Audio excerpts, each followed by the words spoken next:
बहुत बहुत आभार व्यक्त करता हूं। आज की जो प्रेस कॉन्फ्रेंस है वह बहुत ऐतिहासिक है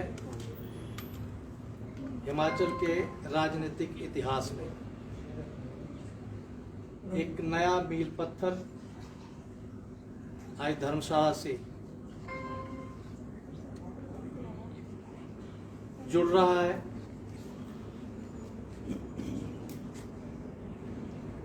हिमाचल प्रदेश के सारे लोग जानते हैं का कोई भी वर्ग इनसे सुखी नहीं है, संतुष्ट नहीं है, बहुत परेशान है, दुखी है और एक एक दिन काट रहा है कि कब प्रदेश की जनता को इनसे मुक्ति मिले। साथ ही आशा भी है क्योंकि जनता समझती है कि जो एक फ्रेंडली मैच धरती पर गत कई वर्षों से चल रहा है हिमाचल प्रदेश के भारतीय जनता पार्टी और कांग्रेस पार्टी के बीच में, अपने अपने समय में दोनों बुरी तरह और दूसरे सत्ता में लौट आते हैं। केवल सत्ता के चेहरे बदलते हैं, सत्ताधीशों के मुंड बदलते हैं, लेकिन व्यवस्था वही गली सड़ी रहती है और फिर 5 साल के लिए प्रदेश की जनता तड़पती है। इस बार भी यही परिस्थितियां हैं। 14 लाख नौजवान बेरोजगार हो गए हैं। 4.5 लाख कर्मचारी और पेंशनर बहुत दुखी हैं। किसान बागवान दुखी हैं।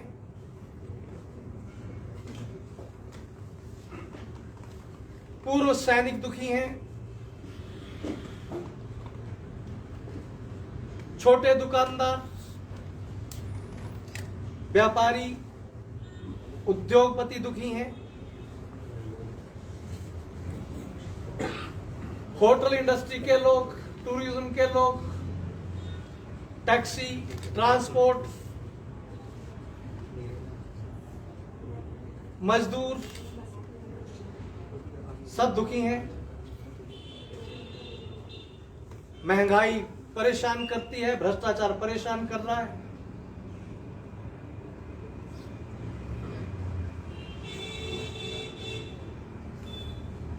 रोम जल रहा है और नीरो बांसुरी बजा रहा है।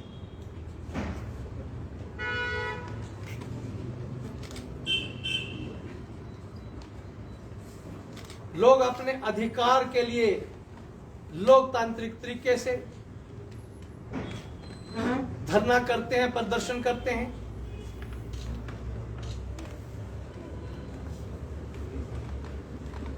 उनको बदले की भावना से निपटा जा रहा है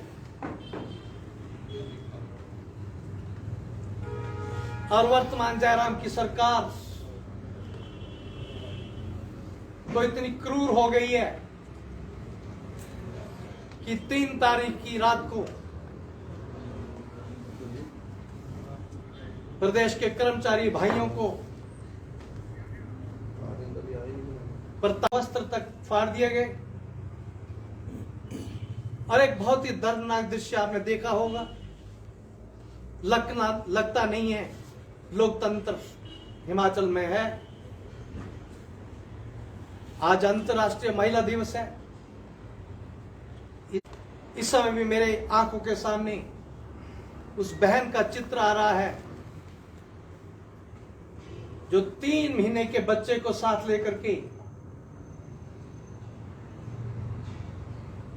उसके ऊपर झूठी एफआईआर और उसकी कोर्ट के बाहर एक बेंच के ऊपर बैठी है जैसे बड़ी अपराधी होती है। सर्दी में 3 महीने का बच्चा लिटाया गया है। शर्म आनी चाहिए इस सरकार को। और मैं चाहूंगा और प्रार्थना भी करूंगा प्रदेश के न्यायाधीशों से, वो अनेकों सैकड़ों केस सुआ मोटो लेते हैं, अगर उनके अंदर को हमदर्दी जगी हो तो सुआ मोटो केस करके इस झूठी एफआईआर को माननीय न्यायाधीश महोदय क्वैश करें और जिन्होंने कराई है उनको दंडित करें।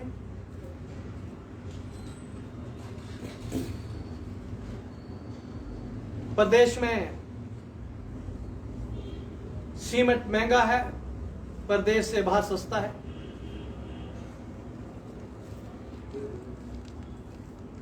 सेब वालों को जम्मू कश्मीर के पैटर्न पर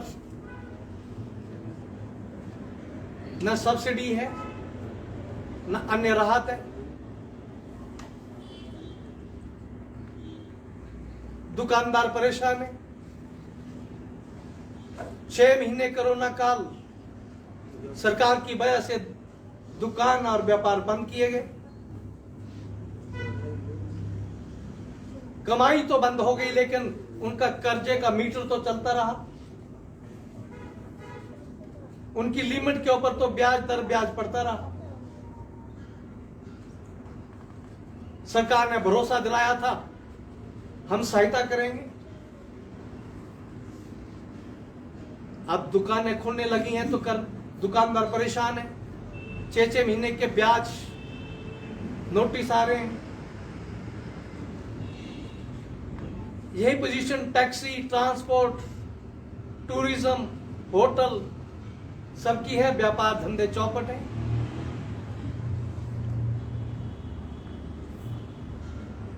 ऐसी परिस्थिति में जनता ने मन बनाया है कि इस सरकार को रुखसत करें,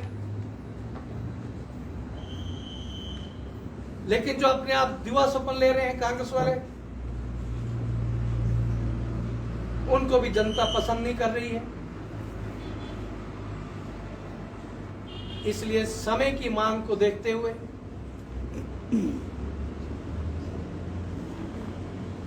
हिमाचल के अंदर हिमाचल के अपने कुछ राजनीतिक दल और कुछ सामाजिक संगठनों ने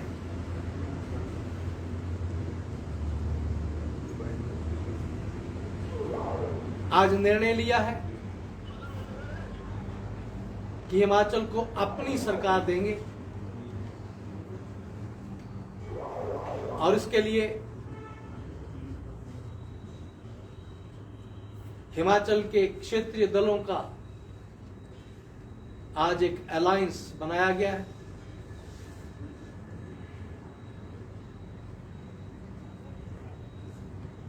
उसका नाम रखा गया है HRA, Himachal regional alliance. HRA Himachal regional alliance. इसके आज मेरे साथ पदाधिकारी बैठे हैं। मैं चाहूंगा आपके द्वारा प्रदेश की जनता से उनका परिचय भी हो जाए। हमारे वरिष्ठ साथी, हमारे बड़े भाई, कर्मचारी आंदोलन के मूर्धन्य नेता आदरणीय श्री सुभाष शर्मा जी को इस HRA का चीफ पैटर्न और अन्य क्षेत्रीय दलों से संवाद करने के लिए, समन्वय करने के लिए कोऑर्डिनेटर बनाया गया है। प्रदेश के अध्यक्ष की जिम्मेवारी मुझे दी गई है। Doctor Rajan Sushant senior vice president की जिम्मेवारी हमारे नव भारत एकता दल के राष्ट्रीय कन्वीनर आदरणीय प्रिंसिपल श्री PC विश्वकर्मा जी को दी गई है।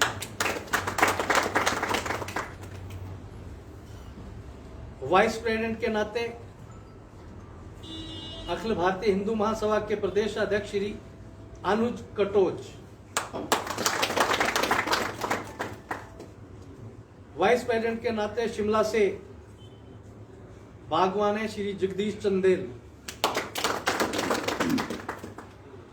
वाइस प्रेसिडेंट के नाते ही बहुत ही गौ सेवक हैं, बहुत बड़ी एक गौ सेंचुरी हिमाचल प्रदेश में बनाने जा रहे हैं।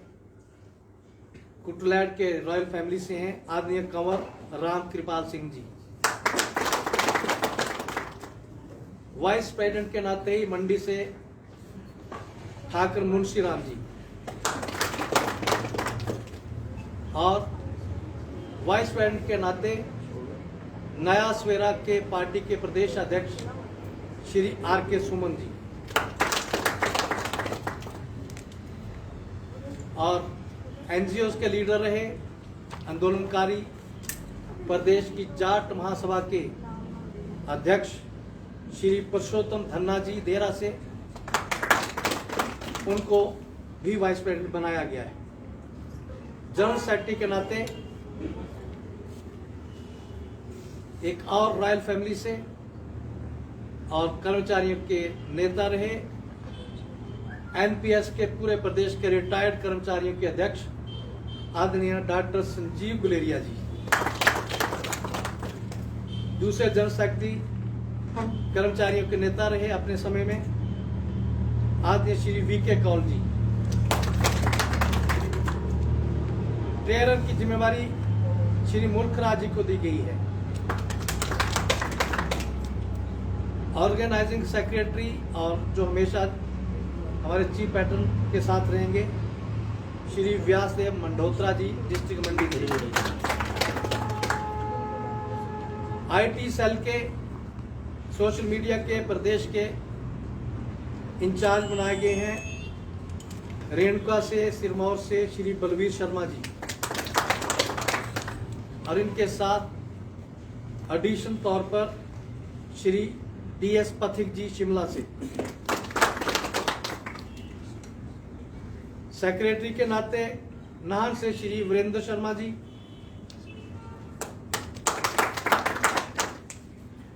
कुल्लू से श्री नीलकंठ सूद जी, शिमला देहात से श्री जितेंद्र ठाकुर जी, और घुमारवी से किसान कल्याण संघ के प्रदेश अध्यक्ष श्री ब्रिजलाल जी, और धर्मशाला से श्री आशीष डोगरा जी। एचआरए के महिला फ्रंट के प्रेसिडेंट के तौर पर स्टेट प्रेसिडेंट बनाया गया आशिता को। मीडिया को पोंटा साहब के प्रोफेसर परमानंद जी देखेंगे, और एससी फ्रंट के स्टेट के प्रेसिडेंट सोलन से बनाए गए हैं श्री रवनीत कश्यप जी। ये एक टीम, और इसके साथ हम शुरुआत करेंगे अगली सरकार बनाने की। कल से ही प्रदेश व्यापी दौरे शुरू होंगे सारे पदाधिकारियों, और 15 अप्रैल के बाद प्रदेश के मुद्दों को लेकर प्रदेश में आंदोलन शुरू किया जाएगा। मुझे आज इतना ही कहना है।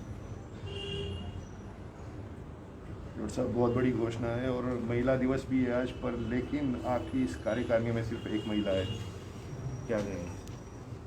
अभी शुरुआत है, थोड़े समय में आप देखेंगे काफी संख्या में महिलाओं को भी और सभी वर्गों को प्रतिनिधित्व दिया जाएगा।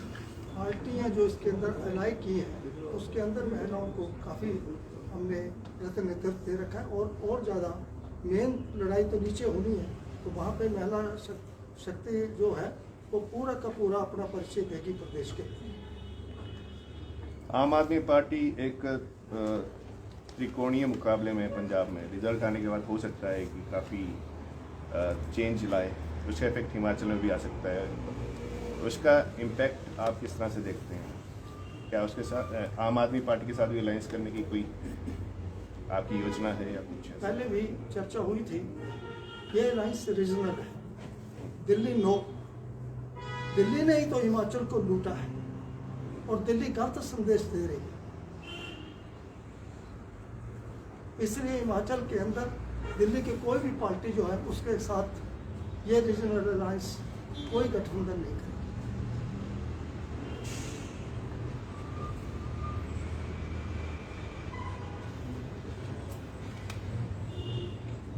ये एजेंडा लगेगा डॉक्टर साहब आपकी नई 4